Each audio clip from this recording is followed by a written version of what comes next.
Hello friends, welcome back to the channel nurses note 17। যাদের প্যানেলিস্টের নাম এসেছে বিএসসি জিএনএম বোথ, সবাইকে আবার কংগ্রেচুলেশনস। আর আজকে তোমাদের জন্য এই ভিডিওটা খুব ইউজফুল হতে চলেছে, কারণ আমি মেডিকেল ফিটনেস সার্টিফিকেট এবং পুলিশ ভেরিফিকেশন রোল যে ফর্ম, সেই দুটো নিয়ে ডিসকাস করতে চলেছি। জয়নিং এবং নেক্সট রিক্রুটমেন্ট রিলেটেড আরও ভিডিও পাওয়ার জন্য চ্যানেলটাকে অবশ্যই সাবস্ক্রাইব করে রাখো, এবং ভিডিওটা যদি ইউজফুল হয় ভিডিও শেষে লাইক করতে ভুলবে না। আগের ভিডিওতে আমি অলরেডি তোমাদের বলে দিয়েছি কী কী ডকুমেন্টস তোমাদের জয়নিংয়ের জন্য প্রিপেয়ার করে রাখবে। আশা করছি পোস্টিং অর্ডার খুব তাড়াতাড়ি বেরিয়ে যাবে, কারণ ফেসবুকে তোমরা একটা পোস্ট আশা করি প্রত্যেকে দেখেছো যে আমাদের স্বাস্থ্য ভবনের যে চেয়ারম্যান স্যার আছেন তার নিজের প্রোফাইল থেকে একটা পোস্ট আপলোড করা হয়েছে যে নেক্সট উইক মানে ফেব্রুয়ারির লাস্ট উইক ওয়েডনেসডের মধ্যে হেলথ সেক্টরের মেনলি নার্সিংয়ের যে বিএসসি এবং জিএনএমদের যে রিক্রুটমেন্ট চলছে সেটাকে কমপ্লিট করে নেওয়া হবে। পোস্টিং অর্ডার তার মধ্যে আশা করছি বেরিয়ে যাবে।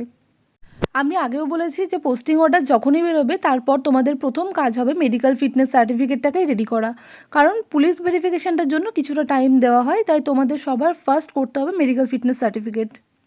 তোমরা আগে চেক করবে তোমাদের কোন হসপিটালে পোস্টিংটা পড়েছে। আমি আগেও বলেছি যদি মেডিকেল কলেজে হয় তাহলে তোমরা সেখানকার এমএসবিপি বা প্রিন্সিপাল অফিসে যাবে, অথবা যদি তোমাদের বিপিএইচসি আরএইচ বা কোনো ডিস্ট্রিক্ট সাব ডিস্ট্রিক্ট হসপিটালে পড়ছে তাহলে তোমরা সেখানকার সেই ডিস্ট্রিক্টের সিএমএইচ অফিসে যাবে।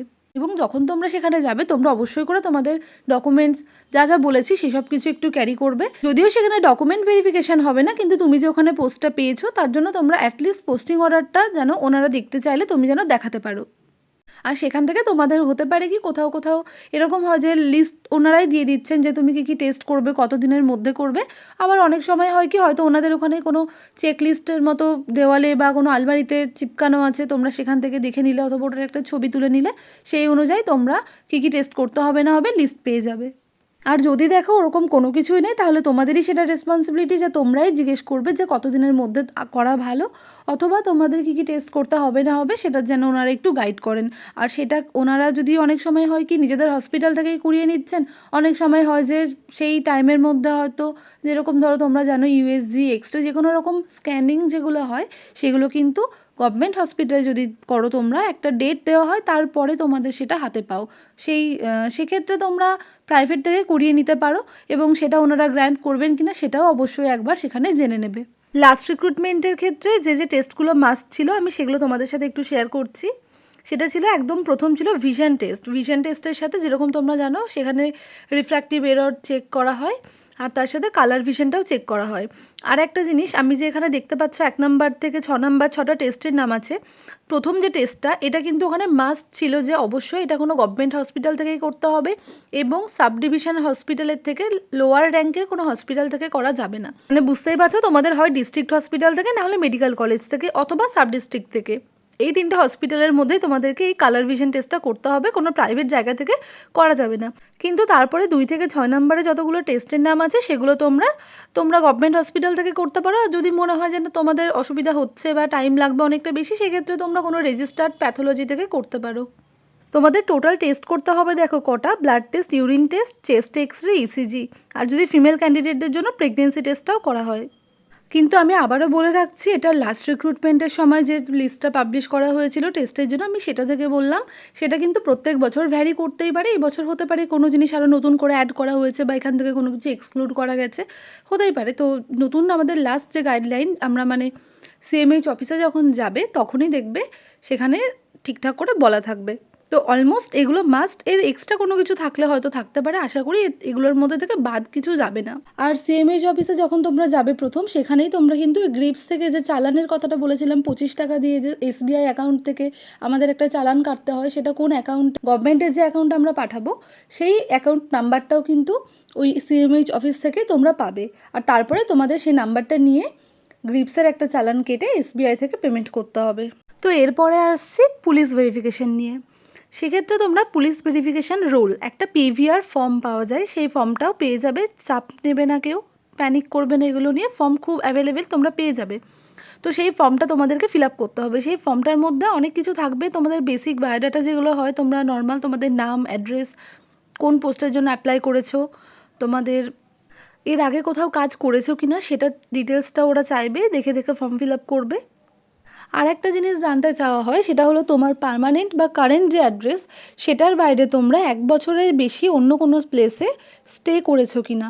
সেটা হতে পারে তোমরা পড়াশোনার জন্য হোক বা অন্য যে কোনো কারণে যদি কখনো থেকে থাকো, সেটা ওখানে অবশ্যই দেবে ঠিকঠাক করে। কোনো রকম 2 নম্বরই কিছু করার চেষ্টা করবে না, কারণ জানো পুলিশ ভেরিফিকেশান একটা লিগাল প্রসেস।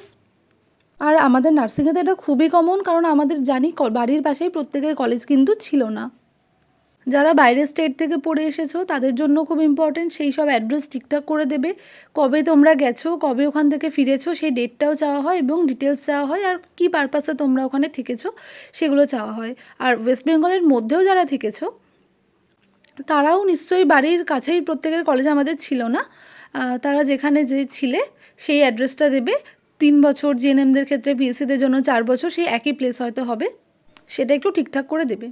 আরও একটা ব্যাপার এখানে দেখার মতো, সেটা হলো ওখানে ফর্মটার মধ্যে তোমরা দেখবে যে তোমার যে লোকালিটি প্রেজেন্ট অ্যাড্রেস, সেই অ্যাড্রেসের মধ্যে দুজন কোনো মানুষের ডিটেলস সেখানে চাওয়া হয়, নাম, ফোন নাম্বার তাদের চাওয়া হয়, এবং তাদেরকে ফোন করে তোমার ব্যাপারে কোয়ারি করা হয় যে আপনি চেনেন কি না এই মেয়েটাকে বা কোনো কিছু তার ব্যাপারে। তো সেখানে তোমরা একটু ভেবেচিন্তে অবশ্যই দেবে, কারণ এমন কারোর নাম দিয়ে দেবে না যে তোমাকে জানে না, চেনেন না, বা তুমি তাকে হয়তো জানিয়ে রাখুনি আগে থেকে, হঠাৎ করে তার কাছে পুলিশের কল আসলো, তখন সে একটু ভয় পেয়ে গেল। এরকম কোনো প্রবলেম, ডিজাস্টার যেন না হয়, ঠিক আছে? তো যার নাম্বারই তোমরা দেবে চেষ্টা করবে ক্লোজ যারা মানুষজন তাদেরই দেওয়া। আর যে কোনো 2টো মানুষের নাম চাই, তো সেক্ষেত্রে তোমরা আগে থেকে তাকে প্রায়রলি ইনফর্ম করে রাখবে যে হ্যাঁ তোমার নাম ওখানে দেওয়া হয়েছে, কল আসলে আসতে পারে। আর অবশ্যই তুমি যাদের নাম দেবে একটু চেষ্টা করবে তাদের পারমিশন নিয়ে দেওয়ার। আর ফর্ম ফিল আপটা হয়ে গেলে তলায় একটা গেজেটেড অফিসারের সিগনেচারের একটা জায়গা থাকে, একটা থাকে ক্যান্ডিডেটের সিগনেচার।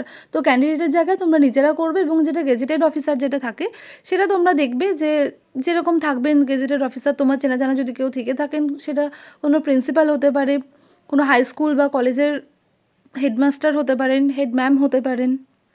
আর না হলে আরও একটা কাজ করতে পারো, যে কোনো মেডিকেল অফিসাররাই হন, তো যেখানে জয়েন করে যাবে সেখানে যদি তোমার একটু চেনা জানা হয়ে থাকে, অথবা তুমি যে পার্সোনাল কোনো ডক্টরের সাথে যেখানে তুমি ছোটোবেলা থেকে দেখাও বা বাড়ির লোকজন দেখায়, যদি সেরকম কেউ চেনা জানা থেকে থাকেন, তাদেরকে দিয়ে তোমরা রেজিস্টার্ড ডক্টর যারা হবেন, অবভিয়াসলি মেডিকেল অফিসার যারা এখন গভর্নমেন্টের পোস্টে আছেন, এরকম না যে প্র্যাকটিস যারা করছেন এখন কোনো গভর্নমেন্টে এমপ্লয়মেন্ট এখনও পাননি, সেরকম কোনো ডক্টরের অবশ্যই তোমরা করবে না।